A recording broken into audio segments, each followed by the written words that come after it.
Good morning. तो आज हम लोग का वीडियो नंबर 3। आज देखते हैं हम लोग इन्वोकेशन ऑफ कंस्ट्रक्टर्स। हम लोग पिछले वीडियोस में देखे थे जो डिफ़ॉल्ट कंस्ट्रक्टर था और पैरामीटराइज्ड कंस्ट्रक्टर था उसको किस प्रकार से हम लोग कॉल कर रहे थे। कॉपी कंस्ट्रक्टर हम लोग थोड़ा सा बाद में देखेंगे। इसी के बाद जो पैरामीटराइज्ड है कैसे कॉल होता है, that is invocation of constructors. Invocations मतलब जैसे मेरे पास अगर ढेर सारा कंस्ट्रक्टर है तो वो किस ऑर्डर में कॉल होगा। तो अगर डिफ़ॉल्ट कंस्ट्रक्टर है तो वो as soon as object is created, जैसा ही हम ऑब्जेक्ट बनाते हैं, मान लीजिए ABC मेरा क्लास का नाम है और यहाँ हम XYZ 3 ऑब्जेक्ट बना रहे हैं, और अगर मेरे प्रोग्राम में डिफ़ॉल्ट कंस्ट्रक्टर है तो वो 3 बार कॉल हो जाएगा। डिफ़ॉल्ट कंस्ट्रक्टर को अलग से कॉल करने का ज़रूरत नहीं पड़ता है। लेकिन अगर पैरामीटराइज्ड कंस्ट्रक्टर है तब हम लोग को पैरामीटर पास करवाने का ज़रूरत पड़ता है, और जो पैरामीटराइज्ड होगा वो हम 2 तरीके से कॉल करते हैं या पास करवाते हैं। एक होता है इम्प्लिसिट और दूसरा होगा explicit call. Implicit call and explicit call detail देखेंगे, पहले डेफिनेशंस को समझिए। Default constructor is invoked as soon as object is created. Default constructor उसी समय कॉल होगा जैसे ही हम उस क्लास का ऑब्जेक्ट क्रिएट करेंगे। And parameterized constructor takes arguments for its invocations. A parameterized constructor can be called in 2 ways. हम किसी पैरामीटराइज्ड कंस्ट्रक्टर को भी 2 तरीके से कॉल कर सकते हैं। एक है by calling the constructor implicitly और दूसरा होगा by calling the constructor explicitly.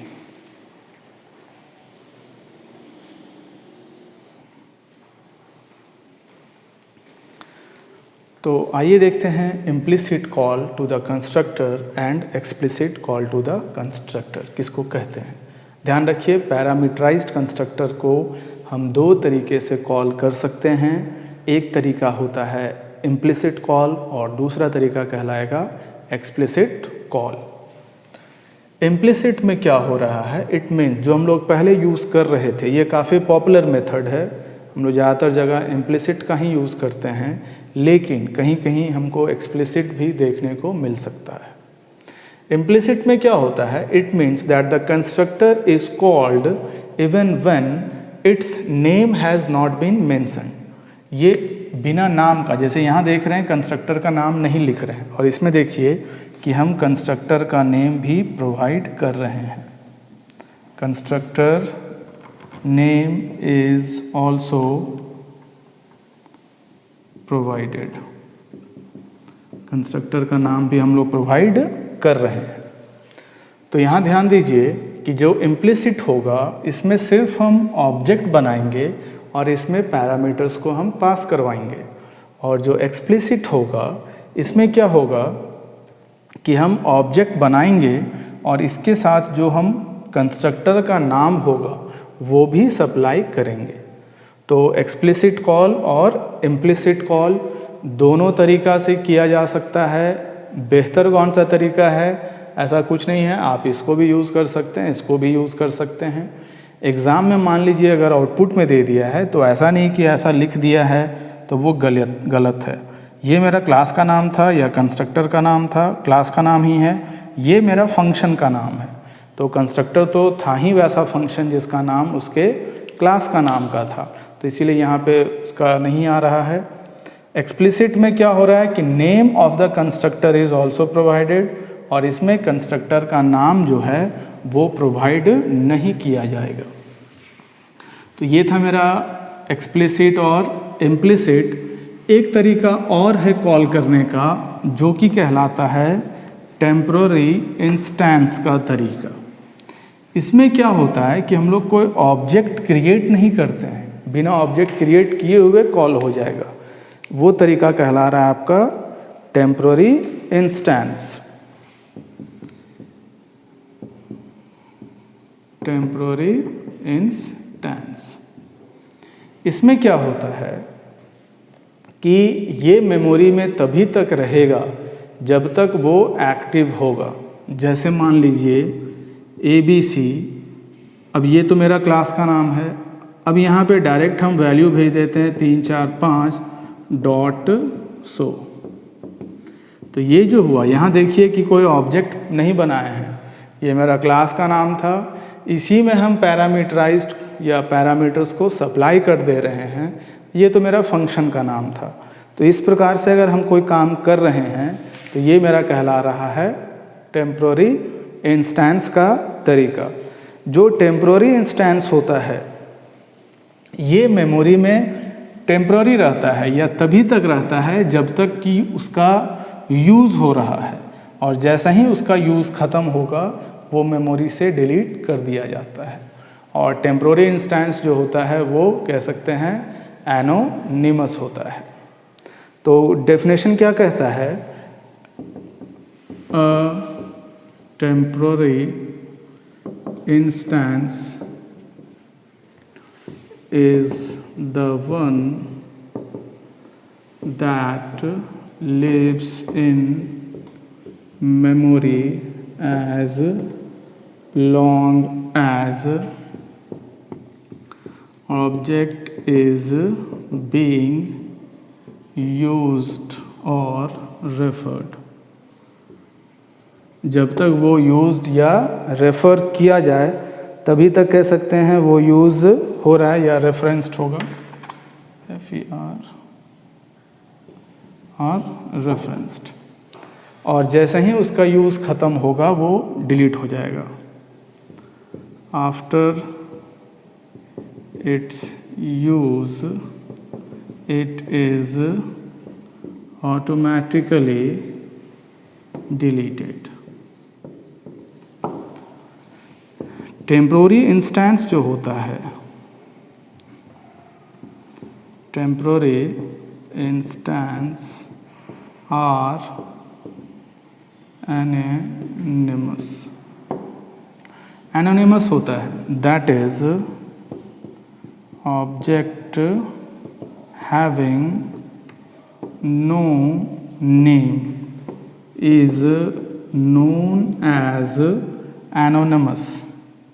वैसा ऑब्जेक्ट जिसका कोई नाम ना हो आर नोन एज एनोनिमस। जैसे मान लीजिए ABC, अब इसमें डायरेक्ट हम कोई वैल्यू भेज दे रहे हैं 25.100। ये हुआ मेरा एनोनिमस ऑब्जेक्ट और ये तो हुआ मेरा फंक्शन जिसको हम कॉल करना चाह रहे थे। तो ये टेम्पोररी इंस्टेंस कहला रहा है।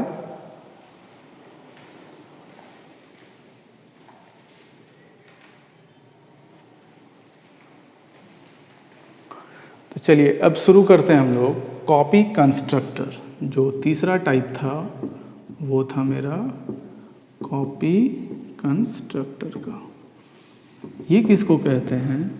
It is a constructor of the form, किस नाम का रहता है ये?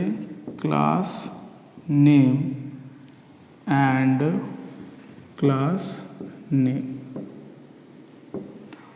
क्लास का नाम, इसके नाम के पहले क्या लग जाएगा? आपका एक रेफरेंस आ जाएगा, क्लास नेम एंड का साइन लग जाएगा उसमें, क्लास नेम एंड। इससे फ़ायदा क्या होता है या इसका यूज़ क्या है? It is used to copy the value of one object into another object. ये एक ऑब्जेक्ट के वैल्यूज़ को दूसरे ऑब्जेक्ट में हम कॉपी करवा सकते हैं। जैसे हम क्या चाहते हैं कि मेरा एक ऑब्जेक्ट है, मान लेते हैं मेरा एक ऑब्जेक्ट है जिसमें x नाम है और इसमें a है, b है, इसमें 5 है और इसमें 7 है। हम इसका वैल्यू को कॉपी करना चाहते हैं y में। इसमें भी क्या क्या है आपका, a है और b है। तो सिंपली क्या लिखेंगे, x इक्वल्स टू वाई, नहीं y इक्वल्स टू ऐसे लिखेंगे हम लोग, इसका वैल्यू ना इसमें डाल रहे हैं हम लोग, तो y इक्वल्स टू क्या लिखेंगे x, तो x का वैल्यू किस में आ जाएगा, y में। लेकिन ये नॉर्मल में काम नहीं करेगा जब तक कि आपका कॉपी कंस्ट्रक्टर नहीं होगा। तो आइए देखते हैं कॉपी कंस्ट्रक्टर कैसे बनाया जाए। एक हेडर फाइल तो रहेगा ही, एक क्लास बनाते हैं। क्लास चलिए यूज़ कर रहे हैं टेस्ट, दो वेरिएबल लेते हैं a और b, ठीक है। हम क्या करते हैं, एक पैरामीटराइज्ड कंस्ट्रक्टर ले लेते हैं, तो उसका नाम क्या हो रहेगा, वो भी टेस्ट रहेगा, इंट और इंट, ये आपका पैरामीटराइज्ड। और एक कॉपी कंस्ट्रक्टर यूज़ कर लेते हैं, मान लीजिए यूज़ कर लेते हैं एंड सी।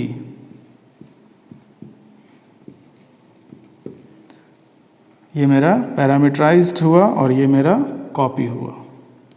एक फंक्शन बना लीजिए void show के नाम से, इसको भी हम लोग बाहर में बनाएंगे। चलिए एक एक करके बनाते हैं। पहले इसका बॉडी बनाइए, कैसे बनेगा, टेस्ट स्कोप रिजोल्यूशन टेस्ट, दो वेरिएबल है, चलिए ले लेते हैं इंट a और इंट b। अच्छा यहाँ a b ले चुके हैं, तो यहाँ ले लेते हैं p और q। यहाँ क्या हो जाएगा, a इक्वल्स टू p और b इक्वल्स टू q। अब जो कॉपी कंस्ट्रक्टर है वो कैसे होगा, टेस्ट स्कोप रिजोल्यूशन टेस्ट।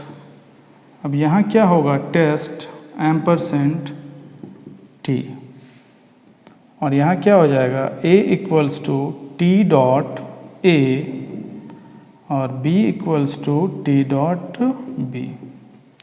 ध्यान दीजिए यहाँ पे रेफरेंस को हम पास करवा रहे हैं एंड का साइन, ये कॉपी कंस्ट्रक्टर का सिंटैक्स था, क्लास नेम एंड।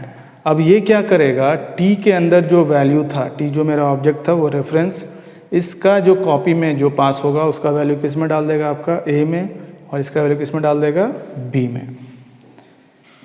एक और मेरे पास फंक्शन है, कौन सा, सो। कैसे बनेगा, void क्लास का नाम क्या है, टेस्ट स्कोप रिजोल्यूशन, फंक्शन का नाम क्या था, सो। क्या करना होगा यहाँ पे, cout slash n a equals to a, cout slash n b equals to b। ये बंद हो गया। तीन चीज़ देखिए क्या क्या है, ये मेरा क्लास था जिसके अंदर दो कंस्ट्रक्टर है, ये मेरा पैरामीटराइज्ड हुआ और ये मेरा कॉपी कंस्ट्रक्टर हुआ। आप चाहते हैं तो डिफ़ॉल्ट भी रख सकते थे, यहाँ कुछ वैल्यूज़ को दे देते। अब अगर कॉल करना है तब कैसे कॉल होगा, तो कॉल करने के लिए क्या करना होगा हमको, void main। इसके बाद क्या करना होगा, टेस्ट का ऑब्जेक्ट बनाना होगा, टेस्ट का मान लीजिए बनाए t, और यहाँ से भेज दे रहे हैं 5 और 7। तो ये 5 और 7 ये दोनों पैरामीटर के पास आएगा, इसमें कितना आ जाएगा आपका 5। ये यहाँ से 5 किसके पास आएगा, इसके पास, और ये जो 7 आएगा तो ये इसमें आ जाएगा और ये इसमें, मतलब इसमें 5 आ गया, इसमें 7 आ गया। अब हम क्या चाहते हैं, टेस्ट का p इक्वल्स टू t कर देते हैं कि जो t का जो भी वैल्यू होगा वो किस में चला जाएगा, p में, और यहाँ कॉल कर लीजिए p डॉट शो को। ध्यान दीजिए हम क्या कर रहे हैं, t का वैल्यू को किस में कॉपी करवा दिए हैं, p में। मतलब दो ऑब्जेक्ट समझिए, एक था t और एक है p। इसके अंदर भी दो फील्ड है a और b, इसमें वैल्यू हम सप्लाई कर चुके हैं 5 और 7। अब क्या कर रहे हैं हम, इस t का वैल्यू को किस में कॉपी करवा दे रहे हैं, t का वैल्यू किस में कॉपी करवा रहे हैं, p में। तो अब इसमें भी कितना आ गया मेरा 5 और कितना आ गया 7। अब ये कॉल कर लिए किसको, शो को। आउटपुट क्या आएगा, जो आउटपुट आएगा कॉपी कंस्ट्रक्टर के हेल्प से, that will be a equals to कितना आएगा 5 और b इक्वल्स टू 7। कैसे हो रहा है? सो देखिए, हम t में वैल्यू को पास करवा रहे हैं और देख रहे हैं किस में वैल्यू को, p को देख रहे हैं।